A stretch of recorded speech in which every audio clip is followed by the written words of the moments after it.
فاتحہ بنظر شہدائے کربلا۔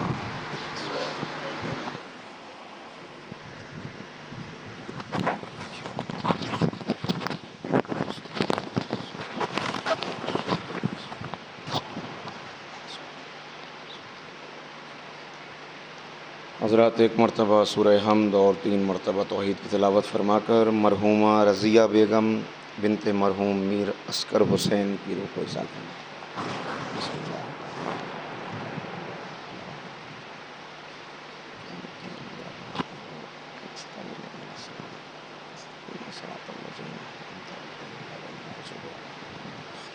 بسم اللہ الرحمن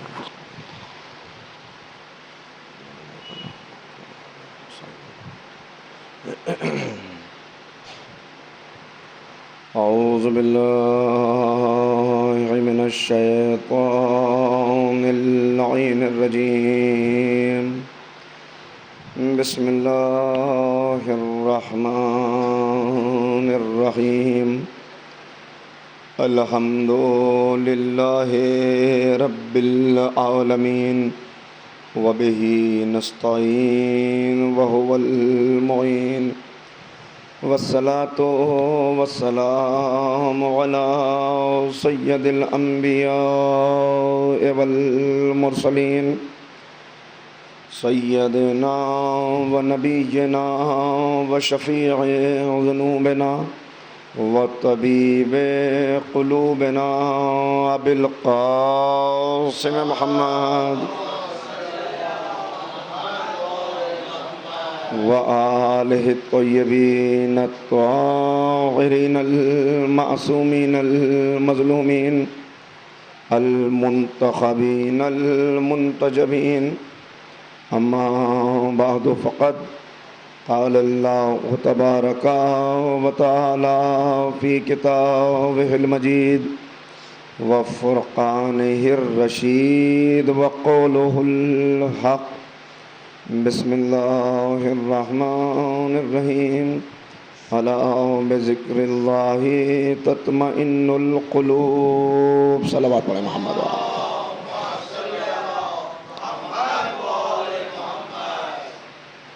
حضرات گرامی قدر، قرآن حکیم کے سورہ مبارکہ رات کی آیہ کریمہ کا یہ ایک جز کہ جس پر ہماری گفتگو بحمد اللہ آج تیسرے مرحلے میں داخل ہو رہی ہے۔ میں نے آپ کی خدمت میں جو باتیں اب تک عرض کیں اس میں پہلی بات تو یہی کہ انسان کو سکون حاصل ہوتا ہے، اطمینان حاصل ہوتا ہے ذکر خدا سے، اور سوائے ذکر الہی کے کوئی ایسی چیز نہیں ہے کہ جو انسان کو اطمینان و سکون حاصل کر سکے۔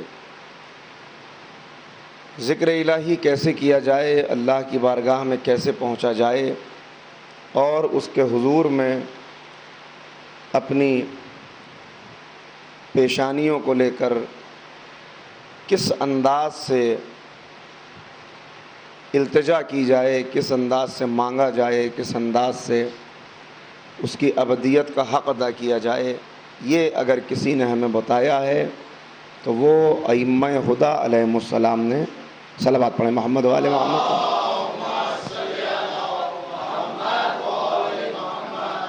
لہذا دوسری بات میں نے آپ کی خدمت میں یہ عرض کی کہ ائمہ خدا نے ہمیں بتایا کہ عشق الہی کے مدارج کیسے طے کیے جاتے ہیں، اور اس کے لیے رسول اکرم حضرت احمد مجتبیٰ محمد مصطفیٰ صلی اللہ علیہ وآلہ وسلم کا یہ ارشاد گرامی جسے معصومین نے نقل کیا، دہرایا، جس کی تشریح اور تفسیر کی کہ پیغمبر نے فرمایا کہ انسان کے اندر 3 طرح کے دل پائے جاتے ہیں، یعنی 3 طرح کے انسان ہیں، 3 طرح کی فکر ہے، 3 طرح کی سوچ ہے۔ القلوب و ثلاثۃ انواع، جن میں پہلی قسم جو ہے وہ میں نے عرض کیا آپ کی خدمت میں کہ انسان کو ہلاکتوں میں مبتلا کر دیتی ہے، اس لیے کہ وہ دل وہ ہیں قلب مشغول بالدنیا وقلب مشغول بالعقبہ وقلب مشغول بالمولا۔ یہ 3 دل ہیں اور اس میں میں نے عرض کیا کہ ہمارے ائمہ طاہرین نے ہمیں اپنی تعلیمات میں یہ بتایا کہ اپنے سینے میں تیسرے قسم کا دل، وہ دل جس کے اندر صرف اور صرف مولا پایا جاتا ہو، جس کا مقصود مولا ہو، جو تمام دنیا کی چیزوں کو ٹھکرا کر بھی کوئی خسارہ اور نقصان محسوس نہ کرے، اس لیے کہ اسے معلوم ہے کہ اس نے لو لگائی ہوئی ہے، اس کا مقصود اس کا مولا ہے، اور جو یہ کہتا ہوا نظر آئے کہ اے معبود، جس نے تجھے پا لیا اس نے کھویا کیا، اور جس نے تجھے کھو دیا اس نے پایا کیا؟ یقیناً خسارے میں ہے کہ جس نے اس مولا کو کھو دیا۔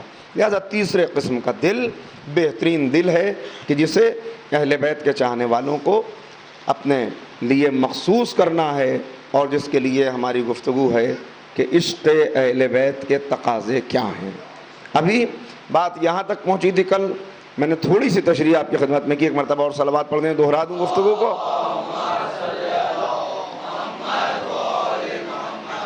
سب سے پہلی بات تو یہ ہے کہ جسے میں اپنی طرف سے نہیں عرض کر رہا، بلکہ جسے ائمہ طاہرین نے برابر فرمایا کہ اگر عشق تمہیں مل جائے اہل بیت کا تو سب سے پہلے تو اسی بات پر شکر کے سجدے کرو کہ تمہیں عشق اہل بیت مل گیا، اس لیے کہ یہ ہر ایک کو ملا نہیں کرتا۔ میں نے عرض کیا تھا آپ کی خدمت میں کہ پیغمبر ابو ذر سے ارشاد فرما رہے ہیں، تفصیلی روایت پھر آپ کو سناؤں گا، اس وقت صرف ایک اشارہ ہے۔ حضرت ابو ذر سے بیان فرما رہے ہیں کہ کنہیں ہمارے اہل بیت کا عشق ملتا ہے، کن تک یہ چیز پہنچتی ہے، یہ امانت ہر ایک تک نہیں پہنچتی، بلکہ اللہ کی طرف سے یہ ولایت، یہ عشق باقاعدہ طور پر ان دلوں پر نازل ہوتا ہے کہ جہاں طہارت پائی جاتی ہے۔ اس کے لیے پہلی شرط طہارت ہے کہ جہاں طہارت، وہ کس قسم کی طہارت ہے اس کی بھی بڑی تشریح موجود ہے، جسے آج نہیں کل کی تقریر میں یا پرسوں کی تقریر میں وہ بات آئے گی، مگر آج جو بات عرض کرنی ہے وہ یہ کہ بدقسمتی سے ہم نے سمجھ لیا کہ چونکہ ذکر الہی سے سب کچھ حاصل ہونے والا ہے اور یقیناً ہونے والا ہے، تو اب ایک عجیب قسم کا زہد پیدا ہو گیا کہ صاحب اصل زاہد وہ ہے کہ جو سب چیزوں کو چھوڑ کر بس اللہ اللہ کرنے لگے تاکہ اللہ کی مرضی مل جائے۔ یہ کوئی نئی فکر بھی نہیں ہے، ایسا ہر دور کے اندر ہوتا رہا۔ امام جعفر صادق علیہ السلام امام تشریف لا رہے ہیں، صبح کا وقت ہے، نماز فجر کے بالکل بعد کا وقت کہ امام تشریف لے جا رہے ہیں، اور امام کے ہاتھ میں ایک بیلچہ ہے، امام جا رہے ہیں مزدوری کرنے کے لیے، امام جا رہے ہیں محنت اور مشقت کرنے کے لیے۔ اس وقت وہ لوگ، میں نے عرض کیا کہ جنہوں نے یہ سمجھ لیا تھا کہ زاہد کو اس دنیا سے لینا دینا کیا ہے، اسے محنت مشقت کرنے کی ضرورت نہیں ہے، وہ بس اور بس ذکر الہی کرتا رہے، اسی سے وہ اللہ کو پا لے گا، منزل تک پہنچ جائے گا۔ اس کا سامنا ہوا امام سے، تو اپنی عبادت کے غرور میں، دیکھیے عبادت ایک طرح کا غرور پیدا کر سکتی ہے اگر عبادت معرفت کے ساتھ نہ ہو۔ اس لیے مومن کی جو شان بتائی گئی، مومن کی جو صفات بتائی گئی، عاشق کی جو پہچان بتائی گئی، میں کیا عرض کروں، ظاہر ہے کہ ایک اشرے میں بھی وہ بات ادا نہیں ہو سکتی، کم سے کم 28 صفحات کے اوپر مومن کی صرف علامتیں بیان کی گئی ہیں کہ علامتیں کیا ہیں۔ ان میں ایک یہ بھی ہے کہ اس کی عبادت اس کے اندر تکبر نہیں آنے دیتی، اس کا علم اس کے اندر تکبر نہیں آنے دیتا، بلکہ کیا بتایا گیا کہ وہ دنیا میں ہر ایک کو اپنے سے بہتر سمجھتا ہے جبکہ وہ خود سب سے بہتر ہوتا ہے۔ اور ذلیل کس چیز کو ذلیل سمجھتا ہے؟ کہ ذلیل سمجھتا ہے وہ اپنے نفس کو، سب سے زیادہ ذلیل تو اپنے نفس کو سمجھتا ہے، اور اب دوسروں سے کو اپنے سے بہتر سمجھتا ہے، ہر ایک کے ساتھ ملتا ہے۔ وہ پوری 28 صفات 30 صفات کے اوپر آنے والی صفات ہیں کہ جن کا آپ مطالعہ کریں، ایک ایک چیز بڑی تشریح طلب ہے اس کے اندر۔ بہرحال تو اس نے امام سے کہا کہ کیا ضرورت پڑی ہے آپ کو صبح صبح دنیا کی طلب میں نکل پڑیں؟ یعنی آپ تو خاندان اہل بیت سے ہیں، آپ تو سید زادے ہیں، آپ تو امام ہیں، یہ اپنے زہد کو امام سے زیادہ سمجھ رہا ہے، لہٰذا اپنے زہد کے تکبر میں امام سے یہ کہہ رہا ہے کہ آپ کو کیا ضرورت پڑی ہے کہ آپ صبح صبح محنت مزدوری کرنے کے لیے نکل پڑیں۔ ایک مرتبہ امام نے آنکھوں میں آنکھیں ڈال کے کہا، میں اس لیے نکلا ہوں تاکہ اپنی ضرورتوں کو پورا کرنے کے لیے تجھ جیسے کسی حقیر کے آگے ہاتھ نہ پھیلانا پڑے۔ صلوات پڑھے محمد و آل محمد۔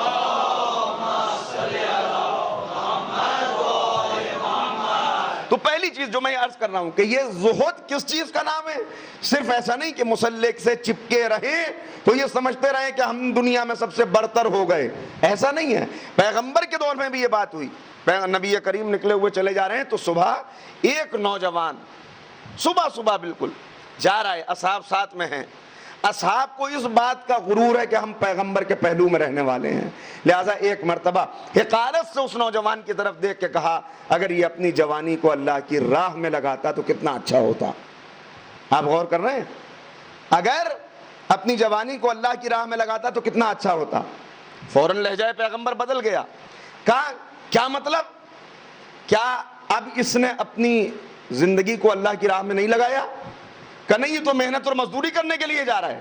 اس وقت پیغمبر نے جو حدیث ارشاد فرمائی، طویل ہے مگر میں مختصر کر کے سناتا ہوں۔ نبی کہتے ہیں سنو، اگر اس کا یہ جانا اس لیے ہے کہ یہ اپنے قوت بازو سے رزق حلال حاصل کر کے اپنی اور اپنی اولاد کا پیٹ بھر سکے تو یہ اللہ ہی کی راہ میں جا رہا، فہوا فی سبیل اللہ، یہ اللہ کی سبیل میں، اللہ کی راہ میں۔ اس کے بعد پھر بات آگے بڑھی، کہا اگر اس کا یہ جانا اس لیے ہے کہ یہ ضرورت سے کچھ زیادہ حاصل کر لے، وسعت رزق ہو کہ جس کی وجہ سے اس کی اولاد آرام و آسائش کی زندگی گزار لے، تب بھی اس کا یہ جانا اللہ کی راہ میں ہے۔ پھر اور بات آگے بڑھی، کہا اگر اس لیے یہ محنت کرنے کے لیے جا رہا ہے کہ یہ کچھ زیادہ محنت کرے تاکہ کچھ بچا لے اور اس کے بعد یتیموں کا خیال رکھے، بیواؤں کا خیال رکھے، غریبوں کے کام آ سکے، محتاجوں کے کام آ سکے، تب بھی اس کا جانا اللہ کی راہ میں ہے۔ اور اس کے بعد لہجہ بدلا اور اس کے بعد کہا لیکن اگر اس کا یہ جانا اس لیے ہو کہ یہ فوقیت حاصل کر کے لوگوں پر اپنی برتری ظاہر کرے گا تو اس کا یہ جانا فہوا فی سبیل الشیطان، تو اس کا یہ جانا شیطان کی راہ میں ہے، اللہ کی راہ میں نہیں ہے۔ صلوات پڑھیں محمد و آل محمد۔ یعنی پیغمبر اور ائمہ خدا بتا رہے ہیں کہ وہ دل کیسے پیدا کیا جاتا ہے۔ ایسا نہیں کہ وہ دل اگر پیدا ہونے لگا، اگر ذرا سا عبادتوں کی طرف اپنے آپ کو لگا لیا تو اب معاشرے میں سب پر برتری حاصل کرنے کی کوشش کی جائے، ہم سے بہتر کوئی ہے نہیں اس لیے کہ ہم زیادہ عبادت کرنے والے ہیں، ہم زیادہ۔ کیا فرمایا؟ اگر اس لیے ہے وسعت رزق ہو جائے، اگر اس لیے ہے محتاجوں اور بیواؤں کا خیال رکھے تو یہ اللہ کی راہ میں ہے، لیکن اگر اس لیے ہے کہ برتری حاصل کرے، یہ پیغمبر نے ایک اصول بتایا ہے، اس اصول کے اوپر ساری چیزوں کو پرکھ کے دیکھ لیجئے۔ اگر نمازیں اس لیے ہیں کہ اللہ کے قریب کر دیں تو اللہ کی راہ میں ہیں، اگر اس لیے ہیں کہ لوگوں پر برتری ظاہر کروں گا تو پھر میں نہیں کہہ رہا، پیغمبر نے فرمایا پھر باوجود اس کے کہ سر اللہ کے سامنے جھکا رہا ہے، کہیں ایسا نہ ہو کہ یہ اللہ کی جگہ شیطان کی راہ میں بڑھنے لگے۔ تو یہ ایک اصول ہے جو بتا دیا گیا، اور اس کے بعد کس طرح سے آہستہ آہستہ آگے بڑی پیغمبر کی گفتگو، ائمہ کی گفتگو، اور لوگوں کو بتایا کہ دیکھو ہمارے چاہنے والے کی شان کیا ہوتی ہے۔ میں نے بتایا، عرض کیا آپ کی خدمت میں کہ بہت طویل باتیں ہیں وہ، مگر کل ایک چھوٹا سا اشارہ کیا، وہ اشارہ بھی حارث حمدانی کے حوالے سے کہ جنہوں نے سوال کر لیا تھا امام سے، چھٹے امام امام جعفر صادق علیہ السلام سے کہ مولا موت سب کے لیے ہے، موت کا خوف سب کے لیے ہے، تو کیا یہ بتائیے آپ کے چاہنے کے والے کے لیے بھی ویسا ہی خوف ہے؟ وہ بھی وحشت میں مبتلا ہوگا، وہ بھی دہشت میں مبتلا ہوگا، اس کے اوپر بھی وہی پریشانی، وہی اضطراب آئے گا۔ تب امام کا جو جواب تھا وہ میں نے آپ کی خدمت میں عرض کیا کہ امام نے کیا فرمایا۔ امام نے فرمایا ہاں وہ سب چیزیں تو اس کے لیے بھی ہیں، لیکن کس چیز کی حفاظت کی ہوگی اس نے؟ اللہ دو فرشتوں کو بھیج دے گا۔ اولاد کی محبت چونکہ اس وقت انسان کو بے چین کر دیتی ہے، وہ اولاد کے درمیان پردہ ہو جائیں گے، ایک فرشتہ اولاد کے درمیان اور اس کے درمیان پردہ کر لے گا، چونکہ اس وقت مال کی محبت انسان کو بے چین کرتی ہے۔ میں جا رہا ہوں، یہ مکان، یہ سب چیزیں اتنی محنت سے حاصل کی، اب یہ سب رہی جا رہی ہیں، اس کے درمیان پردہ کر لے گا۔ اور اس کے بعد فرمایا اب جب ملک الموت آئے گا تو بڑی شفقت اور محبت سے پیش آئے گا اور کہے گا اے اللہ کے دوست، لفظ ہے، حدیث کے الفاظ ہیں، یا ولی اللہ، اے اللہ کے دوست پریشان نہ ہونا، گھبرانا نہیں، میں تیرے ساتھ بڑی محبت سے پیش آؤں گا۔ اور پھر کہے گا ذرا اپنی آنکھوں کو کھول، آنکھوں کو کھولے گا۔ اس کو آیت اللہ دستغیب شیرازی نے بھی لکھا اپنے یہاں، بڑا نام لیا میں نے دوست غیب شیرازی کا کہ جن کو نوجوانوں کی اصلاح اور معاشرے کی اصلاح کے سلسلے میں بہت بڑا نام ہے. انہوں نے بھی اپنے یہاں اس کو، اور علامہ مجلسی نے اس سے پہلے حق الیقین میں، اور بہت سارے حوالے اس کے موجود ہیں. ذرا سا الفاظ کا تغیر ہے مگر مفہوم سب کا یہی ہے. مگر کب؟ جب وہ اپنے اندر وہ شان پیدا کر لے گا، وہ تقاضے پورے کر لے گا جو عاشق کے تقاضے ہوتے ہیں. ایک مرتبہ صلوات پڑھیں تو محمد. تو عاشق کے تقاضوں میں پہلی چیز تو یہ ہے کہ جس سے عشق رکھے اس کی صفات سے واقف ہو. میں نے ایک بات عرض کر دی، فطرت ہے انسان کی، اس کے لیے کسی حوالے کی ضرورت بھی نہیں ہے. انسان کی فطرت کیا ہے کہ وہ عشق کوئی ایسا جذبہ نہیں کہ آپ کہہ کے پیدا کرا لے کہ آپ مجھ سے عشق کرنے لگی ہے. عشق اور محبت کی ایسی چیز ہے جو کرائی نہیں جاتی، خود بخود ہو جاتی ہے. آپ لاکھ پہرے لگانا چاہیں اگر عشق ہو گیا تو روک نہیں سکتے، اور آپ لاکھ پیدا کرانا چاہیں اگر دل کے اندر ہے نہیں تو پیدا نہیں کرا سکتے. پیدا کس چیز پر ہوتا ہے؟ پیدا ہوتا ہے صفات کے اوپر، کمال کے اوپر، فضیلت کے اوپر. کسی کے اندر کوئی فضیلت دیکھی، کوئی کمال دیکھا تو اب خود بخود دل اس کی طرف کھینچنے لگا. کبھی حسن کے اوپر ہوتا ہے، کبھی کمال. یہ جتنی چیزیں بھی ہیں یہ سب اچھی سی باتیں جن کے اوپر عشق پیدا ہوتا ہے. تو میں نے عرض کیا آپ کی خدمت میں کہ اب اللہ نے مطالبہ کیا، پیغمبر کا مطالبہ نہیں ہے. پیغمبر نے نہیں کہا کہ تم اجر رسالت میں مودت، نہیں، اللہ نے کہا قل لا اسألکم، کہہ دیجئے نہیں چاہیے اجر رسالت. تو میں نے عرض کیا تھا آپ کی خدمت میں کہ یہ منافی عدل الہی ہے کہ جب دل کے اندر محبت صفت اور فضیلت پہ پیدا ہوتی ہے تو اللہ کسی بے فضیلت سے محبت کرنے کا حکم نہیں دے سکتا. اگر دے دے تو منافی عدل الہی ہے. اس کا مطلب پہلے سارے فضائل ان کی ذات میں جمع کر دیے. اور کیسے جمع کر دیے؟ لوگ محنت کرتے ہیں تب کسی مقام تک پہنچتے ہیں، مگر اہل بیت وہ ہیں کہ جنہوں نے اپنی ہر سانس کو وقف کر دیا اللہ کے لیے، جن کی محنت، جن کا مرتبہ، جن کی سعی، جن کی کوشش، جن کی قربانیاں کوئی اس کی مثال دنیا میں نہیں لا سکتا. تو اب چونکہ وہ دل اہل بیت نے دکھایا ہمیں کہ جس کے اندر صرف اور صرف مولا پایا جاتا ہے، وہ دل دکھایا، اور اس کے بعد ہمیں دعوت دی کہ ہمارے عاشق بننا ہے تو تم بھی یہ دل اپنے اندر پیدا کرنے کی کوشش کرو. یہاں پر آ کر اب یہاں سے تقاضے شروع ہو رہے ہیں. آج سے ایک مرتبہ اور صلوات پڑھیں آپ حضرات کو میں آپ کو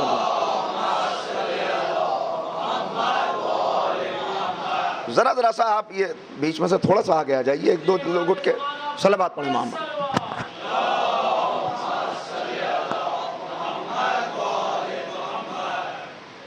دیکھیے اس سے پہلے کہ تقاضے عرض کروں، ایک بات آپ کی خدمت میں اور عرض کر دوں. ایک لفظ آپ نے بہت سنا ہے کہ ہم کون ہیں. عوامی اصطلاح میں یہ بہت بولا جاتا ہے کہ یہ ہیں، ہم ہیں امت مرحومہ.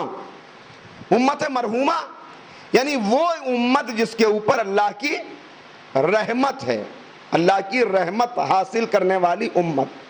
یہ ہمارے یہاں مستعمل نہیں ہے اتنا، لیکن ہمارے بھائیوں نے بہت زیادہ اس کو ہم امت مرحومہ ہیں، ہم امت مرحومہ ہیں. مگر میں ایک بات آپ کی خدمت میں عرض کروں، کیا کوئی یوں ہی امت مرحومہ بن جائے گا؟ اللہ کی رحمت کا، بھائی کیوں اللہ کی رحمت ہے؟ کہ اللہ کی رحمت اس لیے کہ ہم رحمت للعالمین کے ماننے والے ہیں، لہذا اللہ کی رحمت کے مستحق ہیں. بات سچ ہے، غلط نہیں اس کے اندر. مگر میں ایک بات آپ سے پوچھتا ہوں، سوچ کے بتائیے گا، رحمت للعالمین کی امت میں وہی تو ہوگا جو اسی راہ پر چل رہا ہو جس پر رحمت للعالمین چل رہے. اگر خود تصویر غضب بنا ہوا ہو اور نبی کا کلمہ بھی پڑھ رہا ہو تو کیا امت مرحومہ میں رہے گا؟ امت مرحومہ میں نہیں رہے گا، نکل جائے گا امت مرحومہ سے. کیوں؟ اس کا مطلب یہ ہوا کہ عاشق اور معشوق کے درمیان ایک رشتہ یہ ہوتا ہے کہ جس راہ پر معشوق ہوتا ہے اسی پر عاشق کو بھی چلنا پڑتا ہے. یہ نہیں ہو سکتا کہ ہمارے سفر کی سمت اس سے مخالف ہو اور پھر ہم عشق کا دعویٰ بھی کریں. یعنی جس راہ پر رسول ہیں اسی راہ پر چلنا پڑے گا، جس راہ پر علی ہیں اسی راہ پر چلنا پڑے گا، جس راہ پر حسن ہیں اسی راہ پر چلنا پڑے گا، جس راہ پر یہ 14 ہیں اسی راہ پر چلنا پڑے گا. یہ ہو نہیں سکتا. آپ کہیں گے صاحب ہم ان کے جیسے کیسے چل سکتے ہیں؟ نہیں چل سکتے. بھلے ہی رفتار ان کے جیسی نہیں ہو سکتی مگر سمت سفر تو وہی ہو کہ جس میں وہ بڑھے ہیں. توجہ رکھیے گا.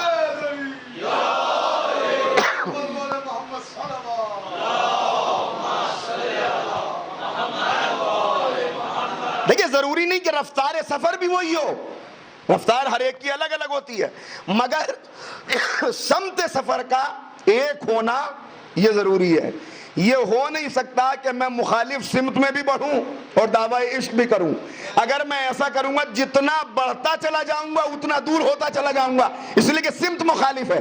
یعنی ایک ہی سمت میں بڑھنا یہ بہت ضروری ہے.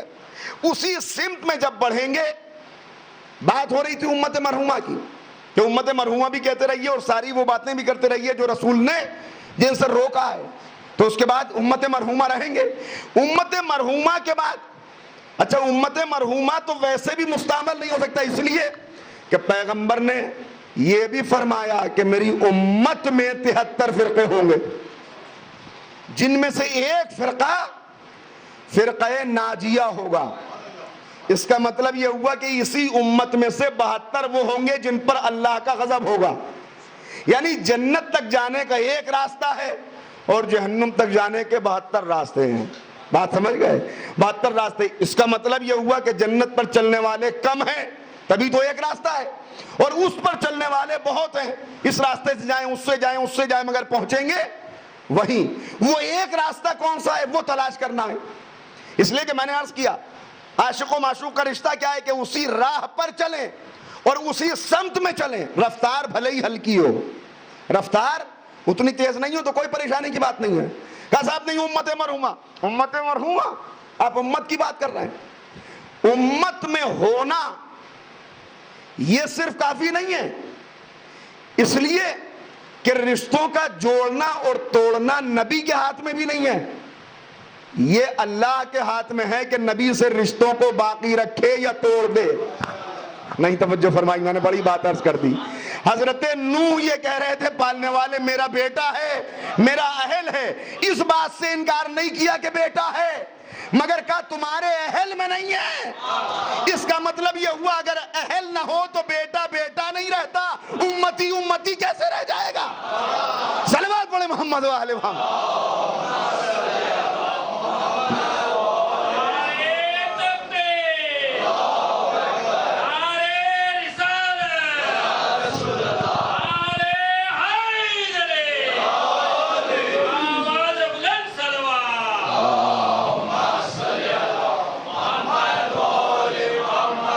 تو بات اگر میں پہنچا سکا تو عرض یہ کرنا چاہ رہا تھا کہ اہل ہونا ضروری ہے.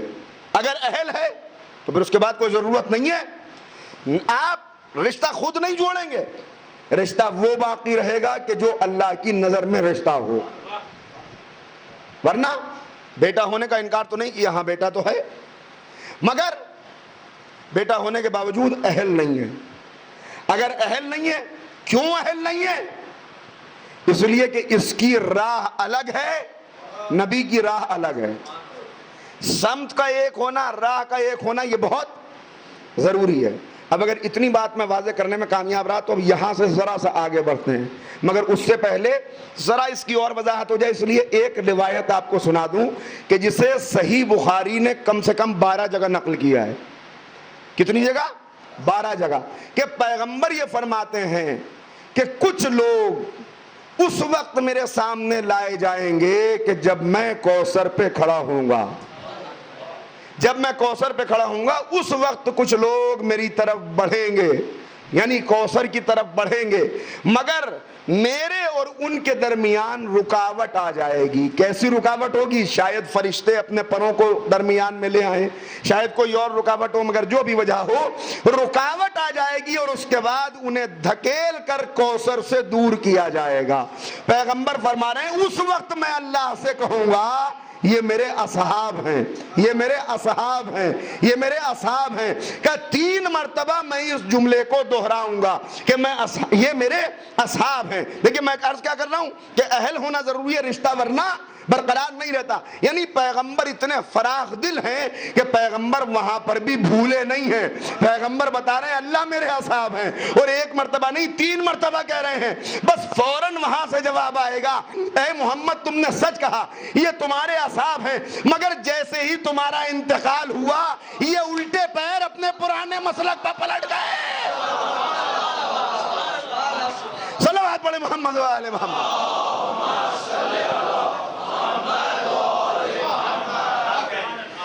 تو اب 2 باتیں, بیٹا کیوں اہل میں نہیں ہے, اس کے لیے قرآن نے الفاظ استعمال کیے, عمل غیر صالح, اس لیے کہ اس کا عمل غیر صالح ہے, یعنی اس کا برا عمل ہے, بے عمل ہے, بد عمل ہے. 2 باتیں سامنے آئیں, ایک تو وہ اہل میں نہیں رہتا جو بد عمل ہو, دوسرے اس کا رشتہ ٹوٹ جاتا ہے, رشتہ عشق, کہ جو نبی جب بلائیں تو نبی کے بلانے پہ آ تو جائے مگر پھر واپس اپنے پرانے مسلک کی طرف پلٹ جائے. جب نبی کے سامنے آئے تو کہے کہ ہاں اب میں آپ کی راہ پر چلوں گا, مگر جب واپس پلٹ کے جائے تو اپنے پرانے روش پر, پرانے مطلب پر. میں نے عرض کیا نا کہ کچھ لوگ باہر نکل کے پوچھا کرتے تھے یہ محمد کہہ کیا رہے تھے ابھی. صلوات پڑھے محمد والے.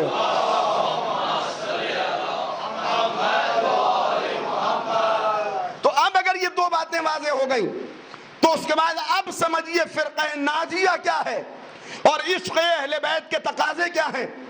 عشق اہل بیت کے تقاضوں میں جہاں بہت ساری روایات میرے سامنے, وہیں اس وقت جس حدیث کو سنانا چاہتا ہوں وہ حدیث وہ ہے کہ جسے آج سے 3 سال پہلے شاید چہلم کی مجالس تھی غالباً, تب میں نے خطبات امام حسین کو موضوع بنایا تھا, اور اس وقت امام حسین علیہ السلام کا وہ خطبہ میں نے آپ کی خدمت میں پیش کیا تھا جو کربلا سے 1 سال پہلے کا خطبہ ہے. اب متوجہ ہو جائیے, 1 سال پہلے یعنی 59 ہجری میں میدان منا میں امام نے اپنے چاہنے والوں کو جمع کیا, عبداللہ ابن عباس اور عبداللہ ابن جعفر کے ذریعے سے لوگوں کو بلوایا, جن میں 200 اصحاب تھے, جن میں 400 تابعین تھے, اور کل 750-800 لوگوں کا مجمع تھا. اس وقت امام نے مجمع سے خطاب کر کے کہا کہ بہت توجہ رکھیے گا, میں تمہارے درمیان گفتگو کر رہا ہوں, جو کچھ کہوں اگر وہ صحیح ہو تو تصدیق کر دینا, اگر میں غلط کہوں تو اس کی تکذیب کر دینا. اگر تصدیق کرو تو اس کے بعد اپنے قبیلوں میں جا کر جنہیں اہل پاؤ ان تک یہ پیغام پہنچا دینا. یعنی حسین کا یہ پیغام سب کے لیے نہیں ہے, مخصوصین کے لیے ہے. جو اہل نہ ہو ان سے تو حسین خطاب کرنا بھی پسند نہیں کرتے. جنہیں اہل پاؤ ان تک یہ پیغام پہنچا دینا. اور اس کے بعد حمد پروردگار کے بعد نعت رسول اکرم کے امام نے اپنے خطبے کا آغاز کیا, جس کا خلاصہ بھی مجھے اس وقت نہیں سنانا لیکن ایک اشارہ کرنا ہے, جس کے اندر ایک وہ فضیلت سنائی. پہلے ان آیات کا ذکر کیا جو اہل بیت کی شان میں نازل ہوئی تھی. اس کے بعد آیات ایک بات پوچھ رہے ہیں, جانتے ہو نا یہ آیت کس کی شان میں نازل ہوئی؟ سب کہہ رہے ہیں, اور اس کے بعد پھر وضاحت بھی کر رہے ہیں یہ ہمارے شان میں نازل ہوئی, یہ میرے بابا کی شان میں نازل ہوئی. سب کہہ رہے ہیں یہ ابن رسول اللہ آپ نے صحیح فرمایا, تصدیق کرتے ہو کہ نہیں؟ ہاتھوں کو اٹھاؤ. سب ہاتھ اٹھا کے کہہ رہے ہیں اللہ نواسہ رسول, اے فرزند فاطمہ ہم آپ کی تصدیق کرتے ہیں. تب پیغمبر نے جب سلسلہ کیا بیان کر رہے ہیں, غور کیجئے گا کیا بیان کر رہے ہیں. 1 سال پہلے کربلا سے کربلا تیار ہو رہی ہے, کربلا کی تمہید تیار ہو رہی ہے. اس کربلا کی تمہید میں لوگوں کو متوجہ کرنا ہے. متوجہ کر کے آپ جا کے اٹھا کے دیکھ لیجئے گا, میں آپ کو حوالے دوں گا کہاں پر یہ خطبہ موجود ہے. علامہ مجلسی نے تو لکھا ہی ہے, اس کے علاوہ نیٹ پہ بھی آپ کو مل جائے گا. خطبہ امام حسین 59 ہجری والا آپ نکالیں, یہ آپ کو مل جائے گا. اس کے اندر امام نے اپنے فضائل ایک فضیلت اپنی بیان کی, اور اس کے بعد حدیثوں کا سلسلہ شروع کیا. اور حدیث میں جس پہلی حدیث کا سہارا لیا اسے مجھے اس وقت آپ کی خدمت میں پیش کرنا ہے. کہا کیا تم نے نہیں سنا کہ رسول نے فرمایا مثل اہل بیتی، مثل اہل بیتی، کیا ہے اہل بیت کی مثال؟ کہ مثلی سفینۃ نوح، اہل بیت کی مثال سفینہ نوح کی ہے، من رکبہا نجا، جو اس پر سوار ہو گیا وہ نجات پا گیا۔ میں نے کیوں اتنی دیر لگائی گفتگو کرنے میں براہ راست شروع کر دیتا، مگر میں نے بتایا کہ حسین جب اپنے خاص لوگوں کو جمع کرتے تب آیات کے بعد جس حدیث کا پہلے حوالہ دیتے اور اس کے بعد پوچھتے تصدیق کرتے ہو کہ نہیں؟ رسول نے فرمایا یہ حدیث کون سی ہے؟ حدیث سفینہ۔ حدیث سفینہ، عشق کا بہت گہرا تعلق ہے اس حدیث سے، عاشق کے لیے اسے سمجھنا بہت ضروری ہے۔ کیا فرمایا؟ کیا فرمایا نبی نے ہمارے لیے؟ مثل اہل بیتی کا مثل سفینۃ نوح، من رکبہا نجا ومن تخلف عنہا غرق وہوا۔ جس نے تخلف کیا، اب تخلف میں کیسے آپ کی خدمت میں عرض کروں؟ عربی لغت میں آپ جا کے دیکھیں تو کوئی ایک لفظ اردو کا نہیں ملے گا جو تخلف کا ترجمہ کر دے، مگر جب میں اسے ذرا سا واضح کروں گا ایک دو لائنوں میں تب آپ کی سمجھ میں آ جائے گا کہ تخلف کا مطلب کیا ہوتا ہے۔ ابھی صرف اتنا سمجھ لیجئے کہ مولا نے کیا فرمایا۔ کیا تم سب نے نہیں سنا؟ پہلی بات تو میں یہ کہہ رہا ہوں، یہ امام بیان کیوں کر رہے تھے؟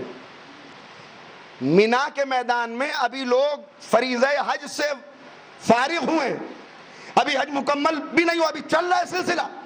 وہاں مینا کے میدان میں لوگوں کو خطاب کر کے کہہ رہے ہیں سنو، اور یہ سارے فضائل بیان کرنے کے بعد ابھی آؤں گا حدیث منزلت پر، مگر آخری جملہ سنیے، یہ سب میں تم سے اس لیے کہہ رہا ہوں کہ مجھے یہ خوف ہے کہ حق پرانا ہونے سے مٹ نہ جائے۔ یعنی میں یہ فضائل اس لیے بیان کر رہا ہوں کہ کہیں دنیا ہمارے فضائل کو مٹا نہ دے۔ مینا کے میدان میں 1 سال پہلے کربلا تیار ہو رہی ہے، کربلا کی تمہید میں امام خطبہ دے رہے ہیں۔ حسن کمیلی کو تو آپ کہہ سکتے ہیں کہ آپ نے پیغامات کم دیے، مگر وہاں جا کے دیکھیے امام پہلے اپنی ایک فضیلت بیان کر رہے ہیں، اور اس کے اندر جب حدیث سفینہ پہ آتے ہیں تو کہتے ہیں کیا پیغمبر نے نہیں فرمایا ہمارے لیے؟ لوگوں نے کہا ہاں بے شک فرمایا۔ اب اس کے بعد میں رکتا ہوں یہاں پر اور رک کے آپ سے سوال کرتا ہوں، بعد میں پلٹ کے یہی آئیں گے۔ کیا فرمایا پیغمبر نے؟ پیغمبر نے کیا فرمایا؟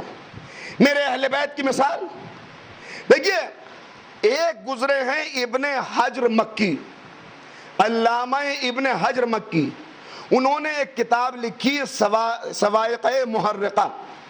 صواعق محرقہ کا مطلب کیا ہے؟ اس کا ترجمہ ہے جلا دینے والی بجلیاں۔ یہ کس کو جلانے کے لیے بجلیاں جمع کی گئی؟ کیوں لکھی گئی؟ کتاب لکھی گئی رد شیعت میں، کتاب لکھی گئی ہمارے عقائد کے خلاف، کتاب لکھی گئی۔ نام کیوں رکھا گیا؟ نام یہ اس لیے رکھا گیا کہ ابن حجر کا کہنا یہ تھا میں نے وہ بجلیاں جمع کر لی ہیں جو شیعوں کو جلا دیں گی۔ انہیں یہ معلوم ہی نہیں کہ شیعہ کس قوم کا نام ہے۔ شیعت کوئی آندھیوں کی زد پہ رکھا ہوا چراغ نہیں ہے جسے ہوا کے جھونکے گل کر دیں، جو چمکتی ہوئی بجلیوں میں آنکھوں میں آنکھیں ڈال کے باطل کا گریبان پکڑ لیتے ہیں، انہیں شیعہ علی کہا جاتا ہے۔ کوئی بجلی ایسی بنی نہیں کہ جو شیعت کو جلا دے۔ اس کے اندر یہ نقل کرنے پر مجبور ہوئے، وہاں پر یہ نقل کرنے پہ مجبور ہوئے کیا؟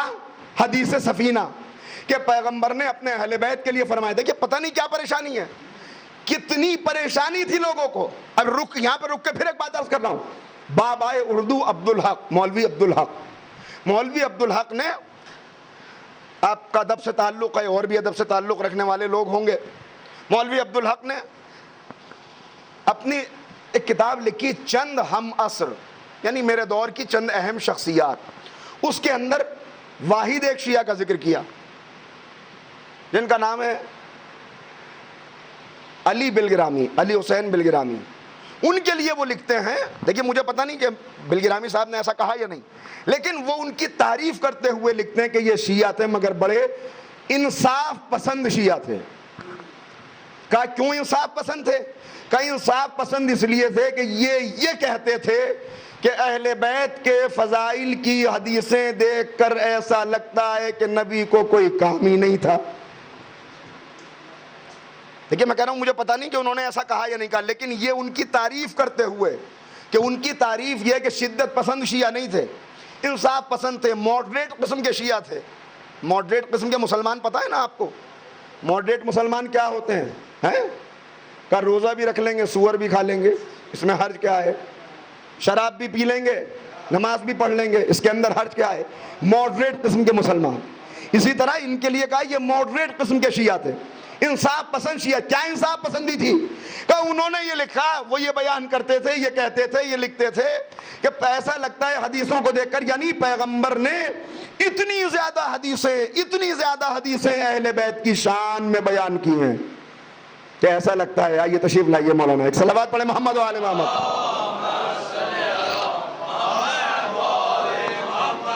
کیسا لگتا ہے؟ کیا لگتا ہے؟ کہ وہ یہ کہتے تھے ایسا لگتا ہے پیغمبر کو کوئی کام ہی نہیں تھا، جب دیکھو کبھی بیٹی کی فضیلت بیان کر رہے ہیں، کبھی داماد کی فضیلت بیان کر رہے ہیں، کبھی نواسوں کی فضیلت بیان کر رہے ہیں، بھئی یہی کرتے رہتے تھے دن رات۔ اور کیا کہتے تھے؟ کہ وہ یہ کہتے تھے اگر تھوڑی سی حدیثیں ہوتی فضیلت کی تو میں مان لیتا، اگر فضیلت کی تھوڑی سی حدیثیں ہوتی تو میں مان لیتا، مگر میں ہوں انصاف پسند شیعہ، چونکہ بہت زیادہ فضائل بیان کیے لہذا میں انہیں نہیں مانتا۔ ایسا لگتا ہے کہ یہ فضائل غلط ہیں، گڑے ہوئے ہیں۔ یہ بالکل ایسی ہی شکایت ہے کہ جیسی شکایت کوئی رسول کی آ کے کرے کہ صاحب ہم جب بھی ان کے پاس پہنچے ایسا لگتا ہے کوئی کام ہی نہیں تھا، ہر وقت قرآن پڑھ رہے ہیں، ہر وقت قرآن پڑھ رہے ہیں، ہر وقت قرآن پڑھ رہے ہیں۔ تو اگر کوئی رسول کی یہ شکایت کرے تو یہ شکایت آپ کو شرمندہ کرے گی یا آپ کا سر فخر سے اونچا کرے گی؟ اور کیا میں نے کیا عرض کیا؟ یہ سر فخر سے اونچا کرے گی۔ کیوں؟ اس لیے کہ پیغمبر آئے کس لیے ہیں؟ نبی کا کام ہی یہ ہے کہ قرآن کا تعارف کرائیں، اور قرآن کا تعارف مکمل ہو نہیں سکتا جب تک یہ نہ بتا دیں کہ قرآن کا محافظ کون ہے۔ صلوات پڑھیں محمد و آل محمد۔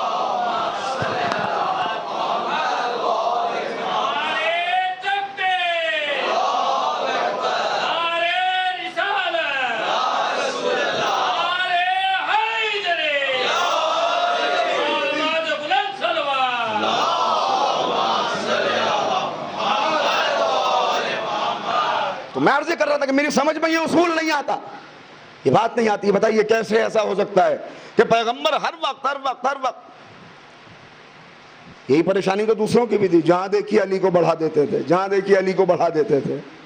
اچھا میں سوال کرتا ہوں، اپنی مرضی سے بڑھاتے تھے؟ اپنی مرضی سے؟ اچھا بڑھانا کسے کہتے ہیں آپ؟ میں رک کے حدیث منزلت پہ آ رہا ہوں، لیکن اس سے پہلے پوچھتا ہوں بڑھانا کسے کہتے ہیں؟ بھائی بڑھانے کا مطلب تو یہ ہے کہ اپنی پراپرٹی میں سے زیادہ حصہ انہیں دے دیا جائے، تبھی اسی کو تو بڑھانا کہیں گے۔ ہیں خود کا معمولی لباس پہنے ان کو اچھا پہنا دیں، اس کو کہیں گے بڑھانا۔ بڑھانا اسی کو تو کہیں گے۔ تو پیغمبر بھی کیا ایسے ہی بڑھاتے تھے؟ کیسا بڑھاتے تھے بھائی؟ کہ نہیں بدر میں انہی کو آگے کر دیا، احد میں انہی کو آگے کر دیا، خندق میں انہی کو آگے کر دیا۔ تو کوئی اگر اپنے بھائی کو موت کے منہ میں ڈال رہا ہے تو اسے بڑھانا نہیں کہیں گے۔ نبی کے نظر میں کوئی اتنا بڑا شجاع تھا ہی نہیں کہ جسے ہر میدان پہ آگے کر دیں۔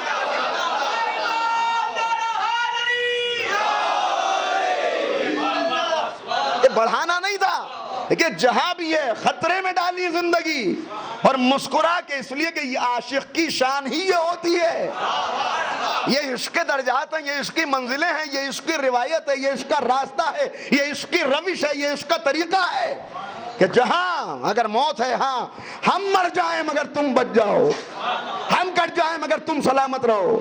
یہ عجیب بات ہے، جسے موت کے منہ میں ڈال رہے تھے اسے تو کوئی شکایت تھی نہیں، نہ جانے یہ کیسے پیدا ہوا کہ آج تک شکایت۔ اچھا خیر اسے چھوڑیے، اب آگے بڑھتے ہیں۔ دیکھیے کیا میں عرض کر رہا تھا آپ کی خدمت میں، بڑھانا کس طرح سے بڑھایا؟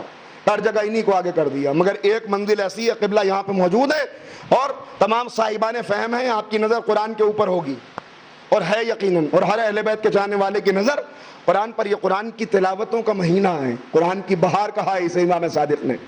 یقیناً آپ یہاں پہ آ رہے ہیں، ابھی قرآن کے سلسلے بھی چلتے رہتے ہیں اس پورے ماہ مبارک کے اندر۔ ہر جگہ بڑھایا پیغمبر نے، ٹھیک، مگر ایک جگہ ایسی تھی جہاں کسی اور کو بڑھا دیا۔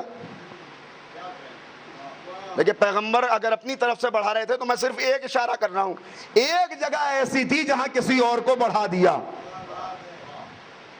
کہاں بڑھایا؟ کہا آپ جائیے سورہ برات کی تلاوت کرنے کے لیے. بھائی ایک جگہ کسی اور کو بڑھا دیا تھا تو وہاں بھی جبرائیل آ گئے. انہیں کیوں بڑھا دیا؟ انہیں واپس بلائیے، یا آپ خود جائیے یا اسے بھیجیے جو آپ کا جز ہو.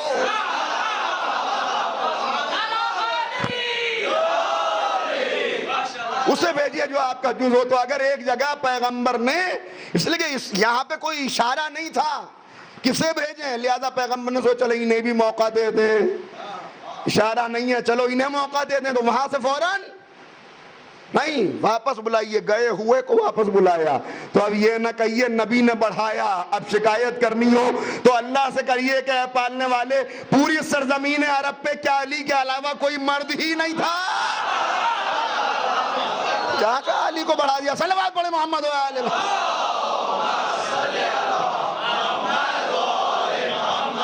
تو میں نے عرض کیا عاشق اور معشوق کا رشتہ اور عشق کے تقاضوں کو سمجھنے کے لیے جو بہترین حدیث ہے، ہر حدیث بہت اہم ہے، لیکن یہاں پر کیا فرمایا؟ مثل اہل بیتی کا مثل سفینۃ نوح، میرے اہل بیت کی مثال سفینہ نوح کی ہے. اور مولا کیا فرما رہے ہیں؟ امام حسین کہاں اسے نقل کر رہے ہیں؟ بھرے ہوئے مجمع میں. یہ عجیب بات ہے. دیکھیے ہوتا کیا ہے، کبھی کبھی مسئلہ یہ ہوتا ہے میں نے ایک بات کو سوچ لیا اور جس فکر کو میں نے سوچ لیا، اب جو بھی اس کے خلاف مجھے بات نظر آئے گی وہ اگر صحیح بھی ہو اور میں دل میں سمجھ بھی رہا ہوں کہ یہ صحیح ہے، تب بھی پہلی بات میں نے کیا عرض کی، تکبر پیدا نہ ہونے پائے، غرور پیدا نہ ہونے پائے. جہاں غرور پیدا ہو جائے، جہاں تکبر، وہاں عبادتیں بھی رائیگاں چلی جاتی ہیں. 6 لاکھ سال کا عابد تھا، ایک سجدے پر غرور کر لیا. ایک سجدے پر غروری کیا چیز لے ڈوبی، کیا چیز لے ڈوبی. کوئی ایسی جگہ نہیں تھی جہاں سجدہ نہ کیا ہو. انشاءاللہ ایک دن حضرت شیطان کے بارے میں بھی آپ کو بتائیں گے. اب تو باقاعدہ طور پر چرچ بن گیا ہے، شیطان کا چرچ بنا ہے، شیطان کی بائبل جمع ہو گئی ہے اس کے پیروکاروں کا. وہ سب آپ کی نظر میں ہوگا، آپ تو حضرات تو باخبر ہیں. باقاعدہ دعوت دی جا رہی ہے، بڑی تعداد میں لوگ اس کے پیروکار اور اس کے پرستار اس وقت موجود ہیں. تو یہ بیچارہ کہاں سے چلا جو یہاں تک پہنچ گیا؟ میں عرض کروں گا آپ کی خدمت میں. مگر ہاں اتنا سنا دوں، یہ سوال آپ کے ذہن میں بھی آتا ہے. کبھی کبھی نوجوان پوچھتے بھی ہیں کہ صاحب سب کو تو شیطان نے بہکایا، شیطان کو کس نے بہکا دیا ہے؟ سوال آتا ہے کہ نہیں؟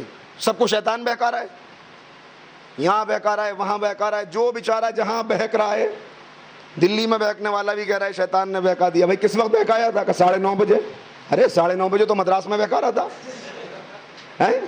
کہ نہیں، جو جہاں بہکتا ہے کہتا ہے شیطان نے بہکا دیا. یہ عجیب بات ہے، شیطان کے ایک وقت میں ہزاروں جگہ ہونے کا اقرار ہے مولا کے اختیارات میں. صلوات پڑھے محمد و آل محمد.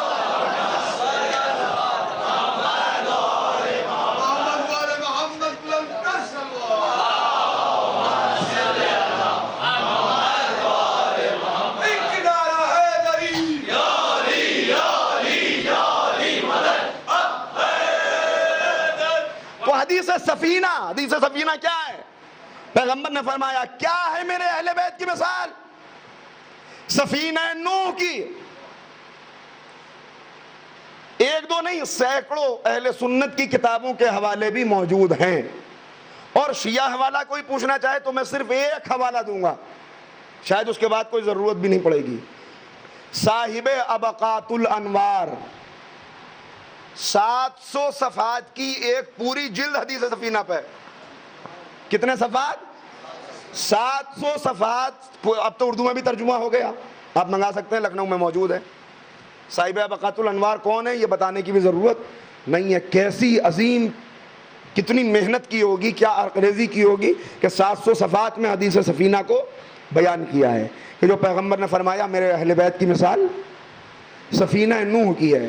علماء اہل سنت نے بھی بیان کیا. مگر وہاں پر بھی پیدا ہو گئے لوگ، کھڑے ہوئے کہنے لگے ہاں صاحب پیغمبر نے یہ تو فرمایا کہ سفینہ نوح کی مثال ہے، مگر کچھ معززین ایسے ہیں کہ جنہیں پیغمبر نے ستارے بتایا، اور کشتی چلتی ہے ستاروں کے سہارے، لہذا کشتی بھی ٹھیک، ستارے بھی ٹھیک. خالی کشتی تک پہنچنا جو پیغمبر نے بتایا کہ ہلاکت سے بچا لے گا، نجات دے گا، خالی کشتی تک پہنچنا نہیں بتائے گا، بلکہ کشتی کے ساتھ ساتھ ستاروں سے بھی رابطہ رکھنا پڑے گا. میں نے کہا ٹھیک، مگر ذرا سا غور کیجئے، پیغمبر کو لقمے نہ دیجئے. نبی نے سفینہ نہیں کہا صرف، بلکہ کیا فرمایا؟ میرے پیغمبر کی مثال، میرے اہل بیت کی مثال سفینہ نوح کی ہے. سفینہ نوح، پہلے یہ دیکھیے سفینہ نوح کہاں چلا، کب چلا، کون سے ستاروں کے سہارے چلا؟ اگر دن میں چلا تو ستارے دن میں تو نکلتے نہیں. یہ الگ بات ہے کہ اہل بیت کے دشمنوں کو دن میں بھی تارے نظر آ جاتے ہیں. اگر دن میں چلا تو ستاروں کی ضرورت نہیں. اگر رات میں چلا تو رات کیسی تھی؟ رات کیسی تھی؟ ستارے تھے موجود. کیسے چلا؟ یہ عام سفینہ نہیں جو ستاروں کے سہارے چلے، یہ ہے سفینہ نوح. کیسے چلا؟ قبلہ موجود ہے. وَاصْنَعِ الْفُلْكَ بِأَعْيُنِنَا وَوَحْيِنَا. سفینہ نوح، وَاصْنَعِ الْفُلْكَ، بناؤ ایک سفینہ جو چلے. کیسے؟ بِأَعْيُنِنَا، ہماری آنکھوں کے اشاروں سے. وہی ہے، قرآن ہے، آیت ہے. کیسے چلے؟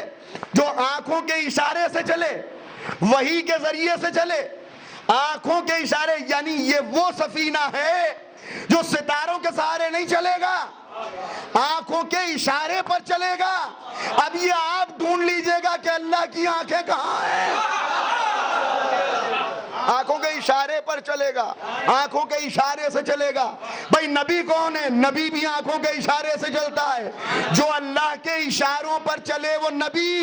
اور سفینہ کون ہے؟ اہل بیت. سفینہ بھی وہی ہوگا جو اللہ کے اشاروں پر چلے.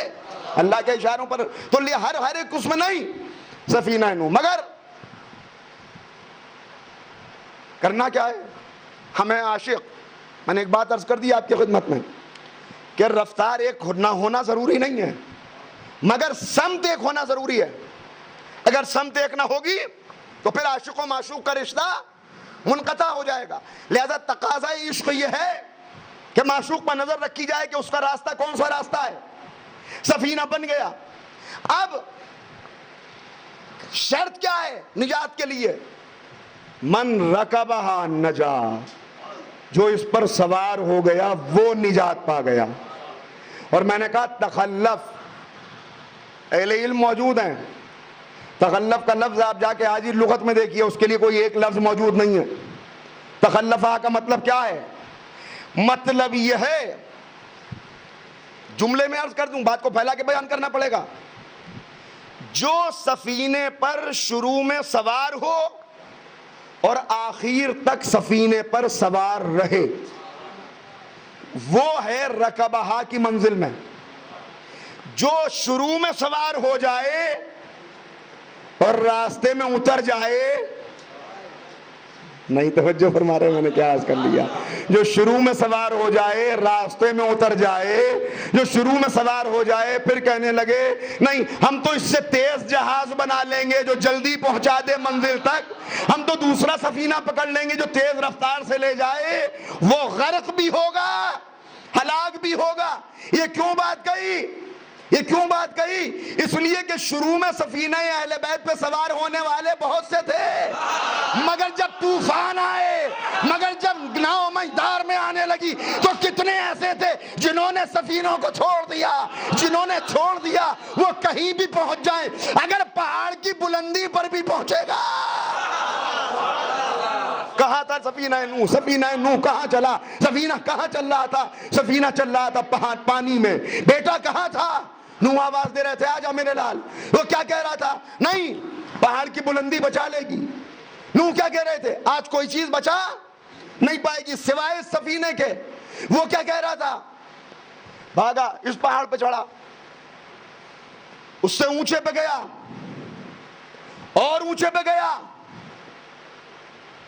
جیسے جیسے وہ بڑھتا رہا کیا ہوتا رہا؟ پانی اس کے تعاقب میں، پانی بیٹا اس پہاڑ پہ تھا، ابھی پانی یہاں تک تھا، اب بلند ہونا شروع ہوا، اس پہاڑ کو ڈبا دیا، وہ اس سے اونچے پہ گیا، پانی اور بلند ہوا، اس کو ڈبو دیا، وہ اس سے اونچے پہ گیا، پانی اور بلند ہوا۔ میرا سوال یہ ہے، بیٹا پہاڑ پر تھا، پانی تعاقب میں اونچا ہو رہا تھا، سفینہ کہاں تھا؟ سفینہ کہاں تھا؟ سفینہ سطح آب پہ تھا، پانی کے اوپر تھا۔ تو جیسے جیسے پانی بلند ہو رہا تھا سفینہ بھی بلند ہوتا چلا جا رہا تھا، جیسے جیسے یہ مخالفت میں اوپر چڑھتا چلا جا رہا تھا سفینہ بھی بلند ہوتا چلا جا رہا تھا۔ نہیں، پھر دوہراؤں گا تم لوگوں، جیسے جیسے یہ مخالفت میں بلند ہوتا چلا جا رہا تھا سفینہ بھی بلند ہوتا چلا جا رہا تھا۔ ارے مخالفت اہل بیت کا پانی جتنا بڑھاتے چلے جاؤ گے سفینہ اتنا ہی بلند ہوتا چلا جائے گا۔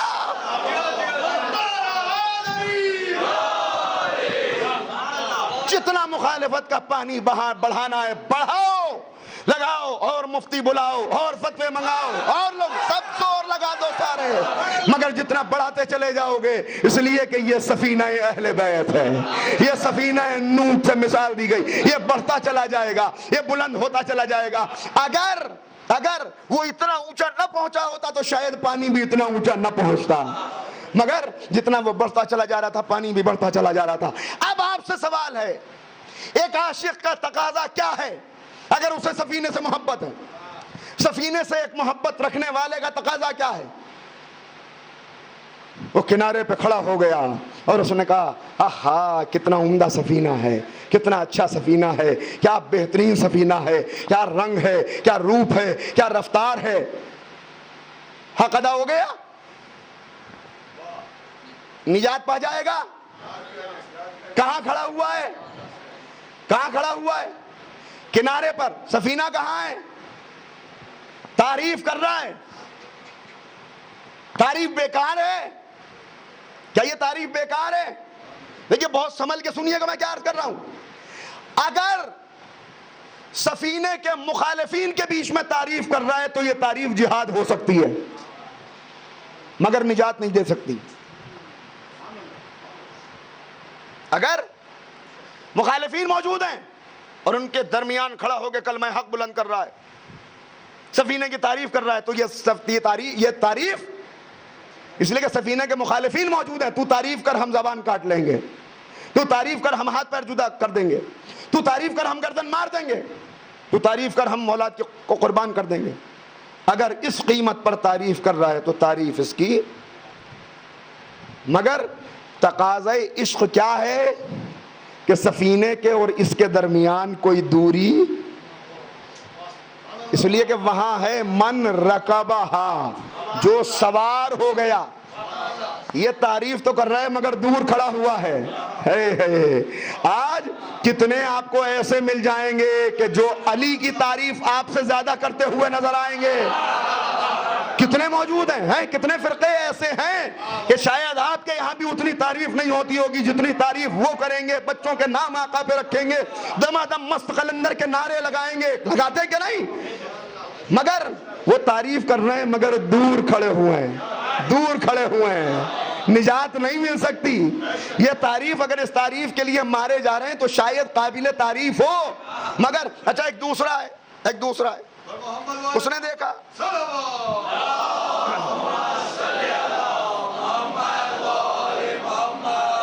آپ نے دیکھا تب سفینہ غرقاب میں گر گیا، سفینہ مصیبت میں آ گیا، سفینہ لہروں کے درمیان آ گیا، آپ رونے لگے، آنسو نکلنے لگے۔ ہاں درد کا تقاضا یہ تھا کہ رونے لگتے، آنسو بہنے لگتے، آنسو بہے رخساروں کے اوپر، آپ نے چیخ بلند کی، ہائے ہائے سفینہ، کتنا اچھا سفینہ، کتنا عمدہ سفینہ، اب مصیبت میں ہے، اب ڈوب رہا ہے، اب منجھار میں ہے، اب گرداب میں ہے، اب موجوں کے درمیان ہے۔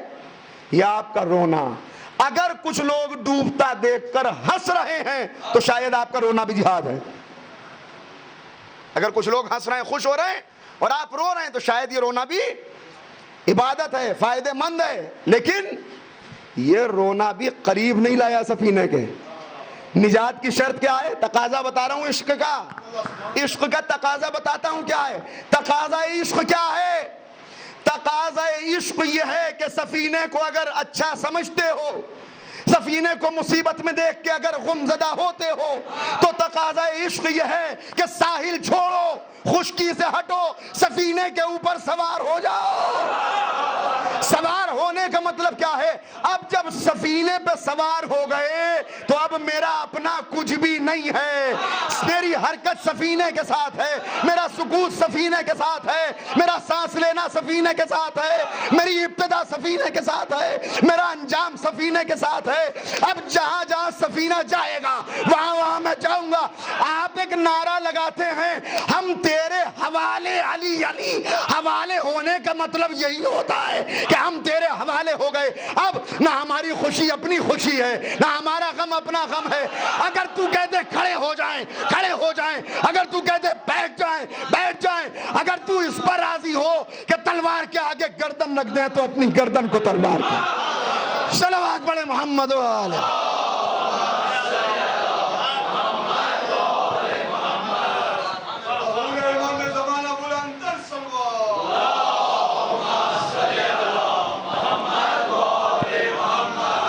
یہ ہے تقاضا عشق. عشق کی منزلیں آسان نہیں ہیں. میں نے عرض کیا آپ کی خدمت میں، مولا حسین حوالہ دے رہے ہیں اور پوچھ رہے ہیں بتاؤ کہ آیت کس کی شان میں نازل ہوئی؟ لوگ کہتے ہیں مولا آپ کی شان میں، آپ کے گھر والوں کی شان میں. بتاؤ یہ کس کے بارے میں ہے؟ آپ کے بارے میں. اس کے بعد کہتے ہیں بتاؤ یہ حدیث منزلت کس کے لیے ہے؟ نبی نے کس کے لیے فرمایا؟ کہا آپ اہل بیت کے بارے میں. اس کے بعد ایک ایک کر کے حدیثیں بیان ہو رہی. آخر میں سوال کرتے ہیں یہ کیوں کہہ رہے ہیں؟ یہ میں تمہارے درمیان اس لیے بیان کر رہا ہوں کہ ایسا نہ ہو حق پرانا ہونے سے مٹ جائے. یعنی اگر فضائل کے مٹ جانے کا خطرہ ہو، اگر پردے پڑ جانے کا خطرہ ہو، تو پھر ببانگے دہل ڈنکے کی چوٹ پر لوگوں کو سنا کر پیغام پہنچا کر. اس لیے آج ایک جملہ آ جاتا ہے زبان پر، ارے وہی باتیں وہی سب دہرائی جاتی رہتی ہیں. انہی باتوں کو دہرایا جاتا رہتا ہے، یہ سب ہمارا سنا ہوا ہے. آپ نے کب سنا؟ جب آپ 20 سال 25 سال اس فرش اعضاء پر بیٹھے. آپ 40 سال سے یہاں بیٹھ رہے ہیں اس لیے آپ کا سب سنا ہوا ہے. مگر جو بچہ 5 سال 6 سال کی عمر میں آ رہا ہے اس کے لیے سب نیا ہے. انسان اپنے مستقبل کی پرواہ نہیں کرتا، بچوں کا کیریئر بناتا ہے. آج سب کچھ لگا رہے ہیں، والدین اپنی قربانی دیے دے رہے ہیں، وقت پیسہ کچھ نہیں دیکھ رہے، ٹائم انرجی سب کچھ صرف ہے. کیوں؟ بچے کا کیریئر بن جائے، بچے کا کیریئر بن جائے. آپ نے کب سنا؟ اس وقت سنا جب آپ اپنے والد کی گود میں اپنے والد کی انگلی پکڑ کے اس فرش اعضاء پہ آ کے بیٹھتے تھے. تب آپ نے سنا کہ جنگوں کا فائدہ کیا ہے، کیوں جنگیں پڑھی جاتی ہیں. آپ اس لیے جنگوں سے واقف ہیں کہ آپ نے جب سے آنکھ کھولی اس فرش اعضاء کے اوپر 10 مرتبہ بدر سنی، 20 مرتبہ خیبر سنی.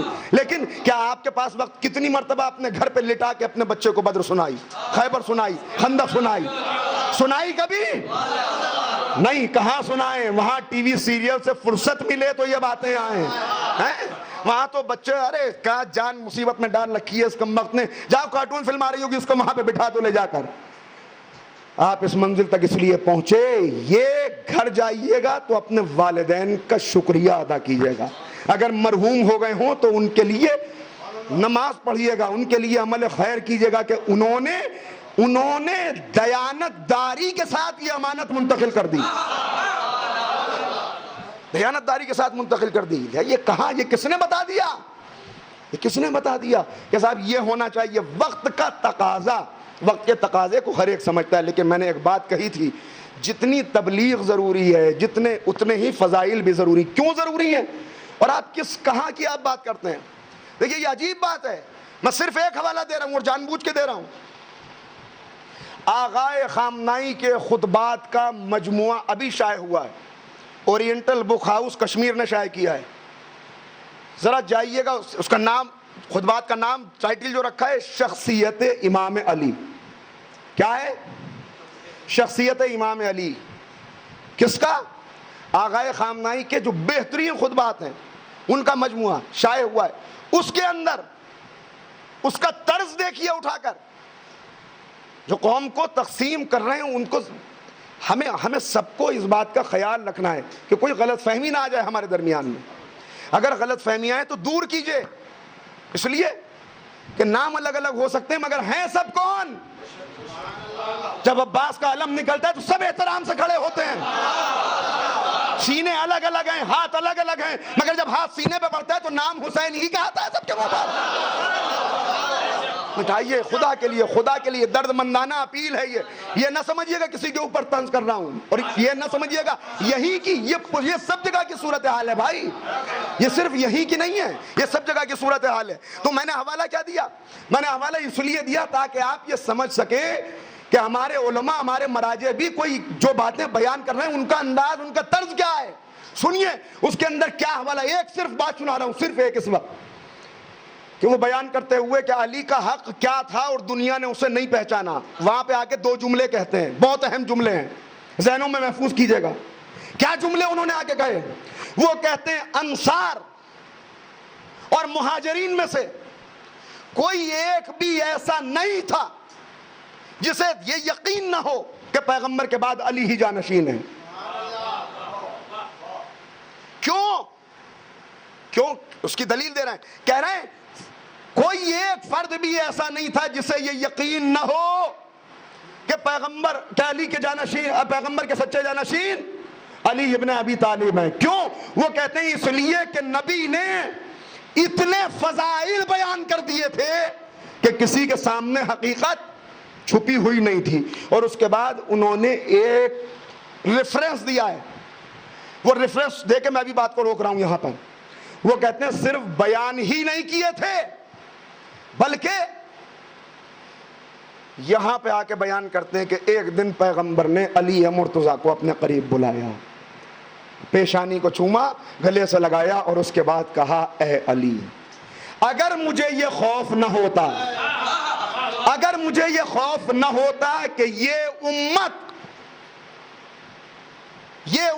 اسی طرح بہک جائے گی کہ جیسے عیسیٰ ابن مریم کی امت بہک گئی، اور تمہیں وہی کہنے لگے گی جو عیسیٰ کے ماننے والے انہیں کہنے لگے، تو اے علی میں تمہارے وہ فضائل دنیا کو سناتا.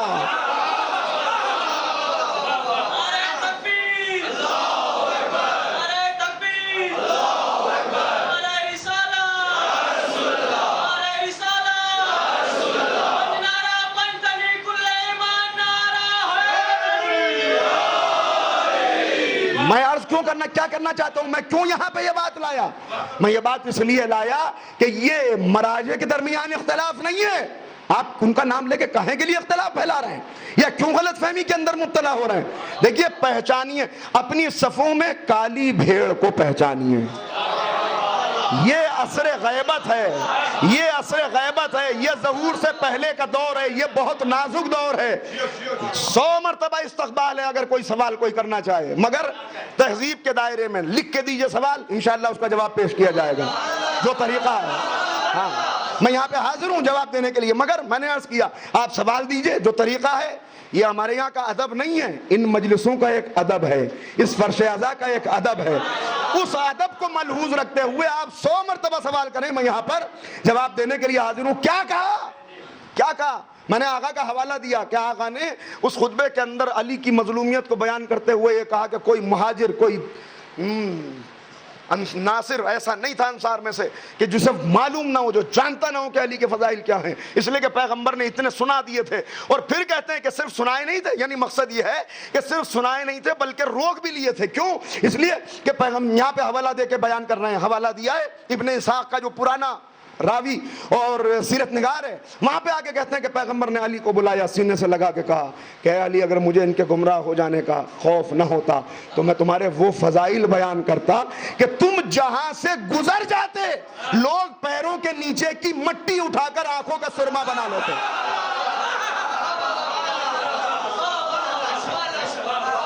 اس کا مطلب یہ ہوا کہ ایسا نہیں ہے، نہ واقف تھے. اب سمجھے کیوں مولا حسین خطبہ دے رہے تھے. میں معذرت چاہتا ہوں، وقت آج زیادہ لے لیا. اب سمجھے کیوں مولا حسین خطبہ دے رہے تھے. امام خطبہ اسی لیے دے رہے تھے کہ کل کو یہ نہ کہہ دے ہم فضائل سے ناواقف ہیں، کل کو یہ نہ کہہ دے. کیوں ہر جگہ تعارف کرا رہے تھے؟ میدان کربلا میں حسین نے 9 خطبے دیے ہیں.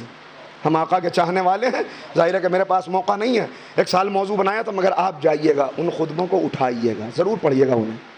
یہ میرا پیغام ہے، یہ میری دعوت فکر ہے آپ کو کہ امام کے خطبات کو ضرور پڑھیے، امام کا درد تو پتہ چلے امام کیا کہہ رہے ہیں اس وقت. اور آخری خطبہ جو دیا بس ختم ہو گئی گفتگو. معذرت چاہتا ہوں مصائب آج کم پڑھوں گا، مگر مصائب میں ہمیشہ کہتا ہوں پڑھنے کی چیز نہیں ہے، محسوس کرنے کے لیے ہے. جو آخری خطبہ دیا اس کے اندر کیا کہا؟ مجھے اتنا بتا دو کیوں مجھے قتل کرنا چاہتے ہو. اور اس کے بعد آواز دے کے کہا اچھا تم نے مجھے قتل کرنے کا ارادہ کر ہی لیا ہے تو مجھے تھوڑا سا پانی پلا دو. فوج کے اوپر کوئی اثر نہیں ہوا اس کا، فوج کے اوپر اس کا کوئی اثر نہیں ہوا. مگر میں عجیب روایت میرے ذہن میں اس وقت آ گئی، یہ ارادہ نہیں تھا مگر اب بیان کیے دیتا ہوں. فوج پر تو کوئی اثر نہیں ہوا، لیکن جیسے ہی حسین کی زبان سے یہ جملہ جاری ہوا اچھا اگر قتل کا ارادہ کر ہی لیا ہے تو مجھے تھوڑا سا پانی پلا دو، تو دیکھا کہ پہلو میں کوئی مسافر کھڑا ہوا ہے. مسافر کھڑا ہوا ہے، وہ کہہ رہا ہے اے مظلوم تو پیاسا ہے، تیرے ہونٹ سوکھے ہوئے ہیں، میں ابھی تیرے لیے پانی لے کے آتا ہوں، میں ابھی تیرے لیے پانی لے کے آتا ہوں. امام نے کہا ٹھہر جا، رک جا رک جا. کہہ رہے تو پیاسا ہے میں تیرے لیے پانی لاتا ہوں. کہ میرے لیے پانی لائے گا؟ ایک مرتبہ کہا کچھ وہ دیکھتا ہے سامنے چھوٹی سی لہر بنی ہوئی، یہ میرا 6 مہینے کا بچہ تھا جو پیاسا چلا گیا. وہ دریا کے کنارے جو شیر سو رہا ہے بازو کٹائے ہوئے، وہ میرا برابر کا بھائی ہے جسے میں نے بیٹے کی طرح پالا ہے. میرا ایک 18 برس کا بیٹا تھا، اس کے سینے میں برچی لگ گئی، پانی مانگتا ہوا چلا گیا، کیا اب میں پانی پی لوں گا؟ تو ایک مرتبہ وہ تڑپ کے کہتا ہے کہ اچھا مظلوم اتنا بتا جب پینا نہیں تو پانی مانگ کیوں رہا ہے؟ کہ مانگ اس لیے رہا ہوں کہ اتباع میں حجت ہو جائے، کل یہ نہ کہہ دیں کہ حسین نے پانی مانگا نہیں، اگر مانگا ہوتا تو ہم نے پلا دیا ہوتا. میں اتنا سننا تھا. ایک مرتبہ وہ تڑپ کے کہتا ہے ارے مظلوم اتنا تو بتا کہ تو کہاں کا رہنے والا ہے؟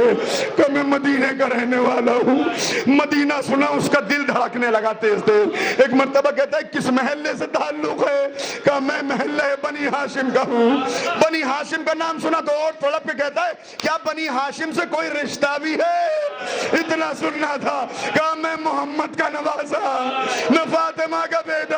ارے اتنا سنا ایک مرتبہ قدموں پہ گر گیا، اے آقا اے مولا، ارے مجھے معلوم نہ تھا میرا شہزادہ میرا امام میرے سامنے کھڑا ہے. آقا مجھے اجازت دے دیجئے آپ کی طرف سے جہاد کروں.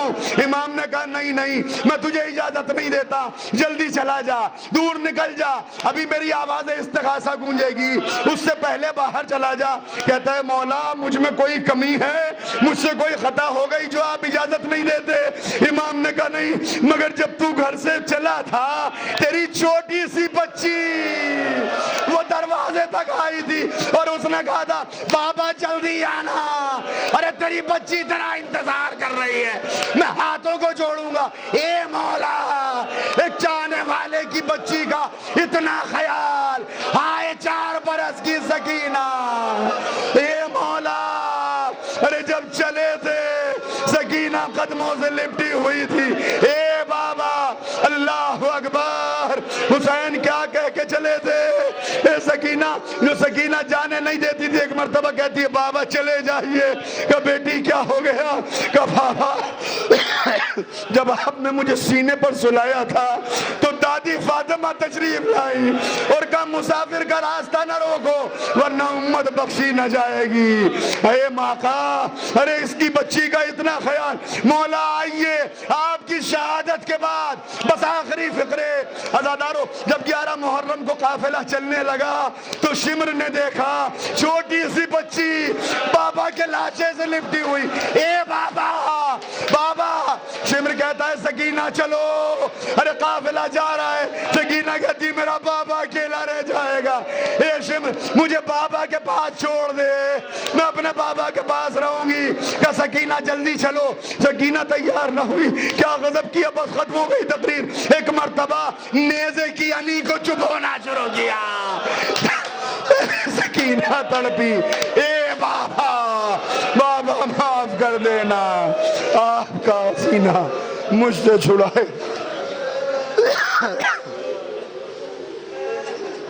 سَيَعْلَمُ الَّذِينَ ظَلَمُوا أَيَّ مُنقَلَبٍ يَنقَلِبُونَ اِنَّا لِلَّهِ وَإِنَّا إِلَيْهِ رَاجِعُونَ۔